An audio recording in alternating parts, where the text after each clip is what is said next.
বন্ধুরা দেখেন কত কষ্ট করে আপনার এই যে সরু সরু রাস্তার ভিতর দিয়ে আমরা গাড়ি নিয়ে আসছি। ওইখানে আপনার এই কাজ করার জন্য ওইখানে ট্রান্সফর্মার ফিউজ কাটা ছিল। ও দেখছেন যে বন্ধুরা ওইখানে যে ট্রান্সফর্মার দেখা যাচ্ছে ওইখানে ফিউজ কাটা ছিল।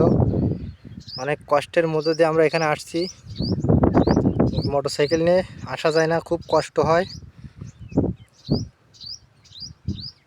দেখেন কত ছোট সরু রাস্তা, এখানে শুধু খাল বিল আর পানি আর পানি, সব জায়গায় তলিয়ে গেছিলো সব।